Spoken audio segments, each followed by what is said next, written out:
Welcome to 3 days 3 topics. இன்றைக்கி நம்ம பார்க்க போகிறது க்ளீனிங் வீடியோ தான். இந்த வீடியோவில் நம்ம பார்க்க போகிறோம். யாருக்காக இருந்தாலும் நம்மளோட சிங்க் ஏரியாவாக இருக்கட்டும், இல்லை பாத்ரூமாக இருக்கட்டும், நம்மளோட வீட்டை க்ளீனாக வச்சுக்கணும் அப்படின்னு தான் எல்லாத்துக்குமே ஆசையாக இருக்கும்.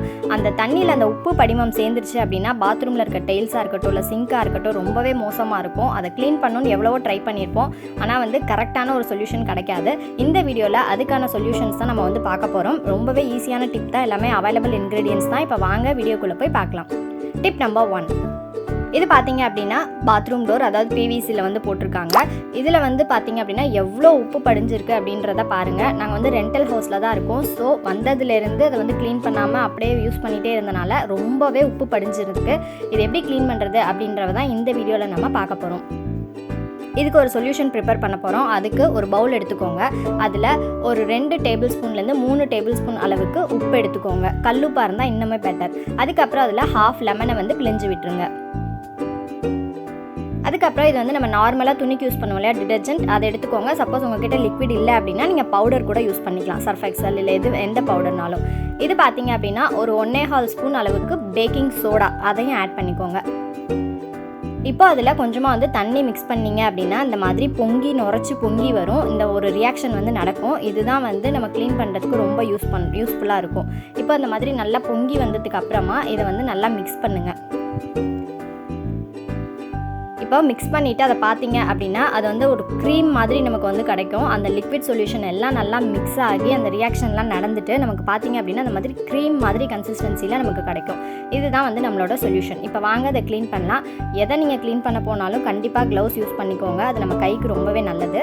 அப்புறம் கூடவே இந்த மாதிரி சாஃப்டான ஒரு ஸ்க்ரப்பர் எடுத்துக்கோங்க.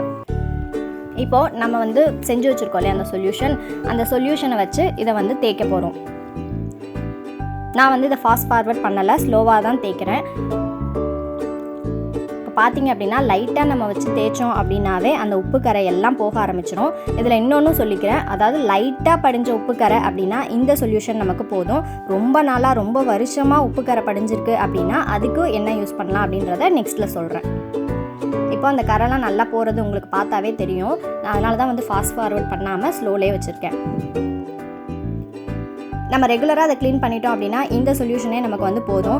சப்போஸ் நம்ம ரொம்ப இப்போ தான் ஃபஸ்ட்டு டைம் நம்ம க்ளீன் பண்ண போகிறோம் அப்படின்னா க்ளீன் பண்ணுறது ரொம்பவே கஷ்டம்தான்.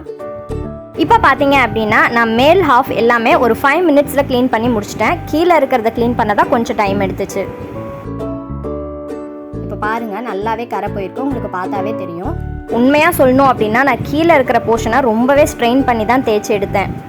சைடு எல்லாமே போயிருக்கு. இப்போ கீழே பார்த்தீங்கன்னா நல்லா உப்பு செட்டில் ஆகிடுச்சு. அதுக்கு என்ன பண்ணலான்னு பார்த்தீங்கன்னா நான் இன்றைக்கி ப்ளூ கலர் ஹேர் பிக் தான் யூஸ் பண்ணுறேன். அந்த ஹேர் பிக்கை போட்டு தான் இன்றைக்கி இதை க்ளீன் பண்ண போகிறேன். ஹேர் பிக் அடிக்கடி யூஸ் பண்ணக்கூடாது. நீங்கள் ஃபஸ்ட்டு டைம் க்ளீன் பண்ணுறப்ப மட்டும் யூஸ் பண்ணிக்கோங்க.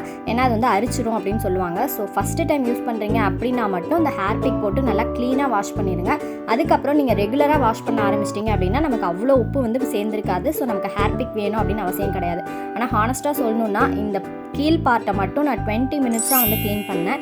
மேலே இருக்கிறது க்ளீன் பண்ணதே எனக்கு தெரியல. இப்போ பாருங்கள், க்ளீன் பண்ணி வாஷ் பண்ணதுக்கப்புறம் நமக்கு கதவு அப்படியே புதுசு மாதிரியே ஆயிடுச்சு.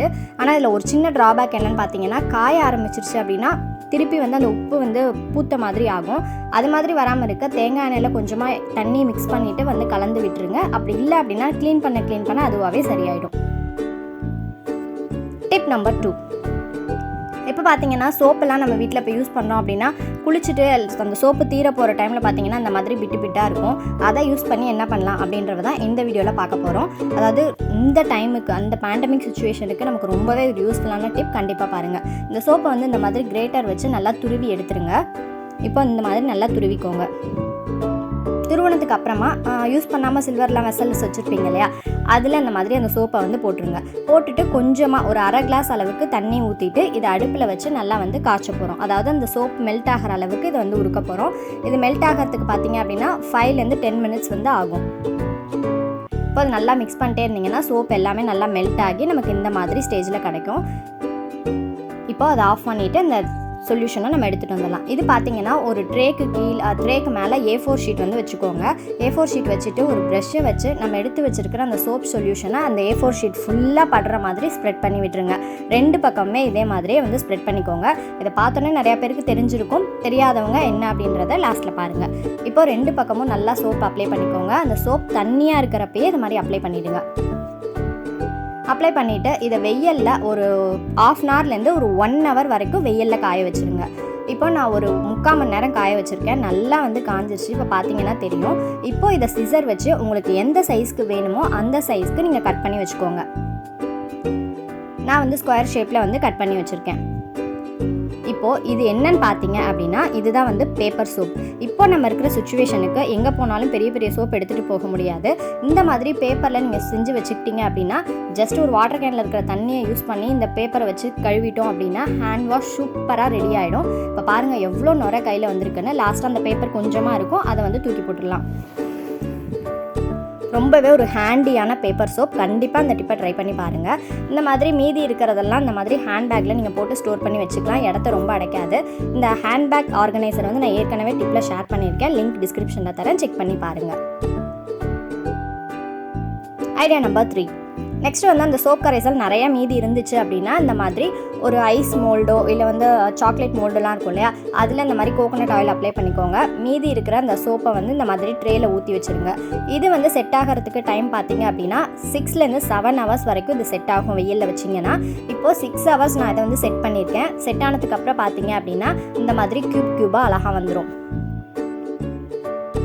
பாருங்கள், கீழே கொஞ்சம் கூட ஒட்டாமல் நல்லா க்யூபாக அழகாக நம்மளோட சோப் வந்து ரெடி ஆகிடுச்சு. இது ஒரு ஹேண்டி யூஸ்க்கு தான். ஒரு ஹேண்ட்பேக்கில் அவசரமாக போகிறீங்க அப்படின்னா ஒரு க்யூப் எடுத்து போட்டுட்டு போகலாம். எங்கே டூர் போகிறீங்க அப்படின்னா ஒரு க்யூப் எடுத்துக்கலாம். வாஷ் பேஷன் பக்கத்துலேயே வச்சுக்கிட்டிங்கன்னா ரொம்பவே யூஸ்ஃபுல்லாக இருக்கும். கண்டிப்பாக இதையும் ட்ரை பண்ணி பாருங்கள். Idea number 4. இப்போ ஒரு பவுலில் நம்மளோட பாத்ரூம் வந்து எப்போதுமே ஃப்ராக்ரன்ஸாக இருக்கணும் தான் எல்லாருமே நினைப்போம். ஒரு பவுலில் வெதுவெதுப்பான தண்ணி எடுத்துக்கோங்க. அதில் ஃபேப்ரிக் கண்டிஷ்னர் எது வேணாலும் நீங்கள் யூஸ் பண்ணிக்கலாம், இல்லை ஷாம்பு கூட நீங்கள் யூஸ் பண்ணிக்கலாம். இந்த மாதிரி நல்லா மிக்ஸ் பண்ணிவிட்டு இந்த மாதிரி ஒரு ஸ்ப்ரே பாட்டிலில் ஊற்றி வச்சுக்கோங்க. இந்த டிப் நிறைய பேருக்கு தெரிஞ்சிருக்கலாம். இப்போ ஸ்ப்ரே பாட்டிலில் ஊற்றிட்டு பாத்ரூமில் ஒரு இடத்துல வச்சிட்டிங்க அப்படின்னா எப்போல்லாம் பாத்ரூம் யூஸ் பண்ணிட்டு வரமோ அப்போல்லாம் வந்து இந்த ஸ்ப்ரேவை வந்து ஸ்ப்ரே பண்ணிட்டு வந்துடுங்க அப்படின்னு வீட்டில் இருக்கவங்கள்ட்டையும் சொல்லிவிடுங்க. ரொம்பவே ஃப்ராக்ரன்ஸாக இருக்கும். Idea number 5. ரொம்ப முக்கியமான எல்லார் வீட்லேயும் இருக்கக்கூடிய பிரச்சனை, பாத்ரூம் டைல்ஸில் இந்த மாதிரி உப்பு படிஞ்சிருக்கு, அதை எப்படி ரிமூவ் பண்ணுறவனே தெரியல அப்படின்றது தான். நானும் நிறையா வந்து ட்ரை பண்ணியிருக்கேன். வினிகர், ஆசிட் அப்படின்னு நிறையா ட்ரை பண்ணியிருக்கேன். பட் ஆனால் எனக்கு பெஸ்ட்டுன்னு தோன்றது எதுன்னு பார்த்தீங்க அப்படின்னா ஒரே ஒரு சொல்யூஷன் தான். அது எல்லார் வீட்லேயுமே இருக்கும். ஆனால் அது பாத்ரூம் கிளீனர் அப்படின்னு மட்டும்தான் நினச்சிட்ருக்கோம். ஆனால் அந்த மாதிரி டைல்ஸையும் வந்து சூப்பராக க்ளீன் பண்ணுது. ஃபஸ்ட்டு வந்து என்ன பண்ண போகிறேன்னா நான் இந்த ஒரு பாக்ஸை மட்டும் க்ளீன் பண்ணி காட்டுறேன் உங்களுக்கு. இந்த மாதிரி ஃபஸ்ட்டு ஹேர்பிக் சொல்யூஷனை அதில் ஊற்றி விட்டுருங்க. ஊற்றிட்டு இந்த மாதிரி ஒரு ஸ்டீல் ஸ்க்ரப்பர் வச்சுட்டு அதை இந்த மாதிரி ரப் பண்ணிவிட்டு ஒரு 5 மினிட்ஸ் வந்து இதை அப்படியே வந்து டிஸ்டர்ப் பண்ணாமல் விட்டுருங்க. இப்போது 5 மினிட்ஸ் ஆனதுக்கு அப்புறமா இதை லைட்டாக ஜென்டிலாக வந்து தேய்ச்சி விடுங்க. அதே மாதிரி ஹேர்பிக் வந்து அடிக்கடி டெய்ல்ஸில் யூஸ் பண்ணாதீங்க. எப்போதும் போல் ஃபஸ்ட்டு டைம் யூஸ் பண்ணுறீங்க, ஃபஸ்ட்டு டைம் க்ளீன் பண்ணணும் அப்படின்னா மட்டும் ஹேர்பிக் வந்து ட்ரை பண்ணுங்கள். ஏன்னா வந்து டெய்ல்ஸ் அரிச்சிடும் அடிக்கடி யூஸ் பண்ணிங்கன்னா. மந்த்லி ஒன்ஸ் வேணும் அப்படின்னா நீங்கள் வந்து இது ஹேர்பிக் ட்ரை பண்ணலாம். அதே மாதிரி பார்த்தீங்க அப்படின்னா மொசைக்காக இருக்கட்டும், இல்லை மார்பிளாக இருக்கட்டும், இல்லை சில்வர் சிங்க் இருக்கு இல்லையா, அதிலலாம் வந்து இந்த ஹேர்பிக் வந்து யூஸ் பண்ணாதீங்க, அவாய்ட் பண்ணிடுங்க. டெய்ல்ஸுக்கு மட்டும்தான் பெஸ்ட்டாக இருக்கும். இப்போது நல்லா வந்து தேய்ச்சி க்ளீன் பண்ணி விட்டுட்டு இப்போ தண்ணி ஊற்றி வாஷ் பண்ணிட்டோம் அப்படின்னா சூப்பராக நம்மளோட டெய்ல்ஸ் என்ன கலர்னே தெரியாமல் இருந்துச்சு, இப்போ அவ்வளோ பளிச்சுன்னு ஆயிடுச்சு. ஆனால் வந்து இதையும் உண்மையாக நான் சொல்லணும் அப்படின்னா இந்த ஒரு டெய்ல்ஸை மட்டும் நான் எப்படியும் 7 மினிட்ஸ் வந்து க்ளீன் பண்ணியிருப்பேன் கண்டிப்பாக. இப்போ பாருங்கள், பக்கத்தில் இருக்க டெய்ல்ஸுக்கும் நம்ம க்ளீன் பண்ண டெய்ல்ஸுக்கும் எவ்வளோ டிஃப்ரென்ஸ் இருக்குது அப்படின்றத பார்த்தாவே உங்களுக்கு தெரியும். கண்டிப்பாக இந்த டிப்பையும் ட்ரை பண்ணி பாருங்கள். இதை நம்ம வாஷ் பேஷன் ஏரியா இருக்கு இல்லையா, சிங்க், இப்போ பாருங்கள் எவ்வளோ உப்பு படிஞ்சிருக்கு அப்படின்னு. இதை வந்து இவ்வளோ அழகாக வந்து இந்த ஹேர்பிக் வந்து க்ளீன் பண்ணி கொடுத்துருக்கு. கண்டிப்பாக ட்ரை பண்ணி பாருங்கள். தேங்க்ஸ் ஃபார் வாட்சிங்.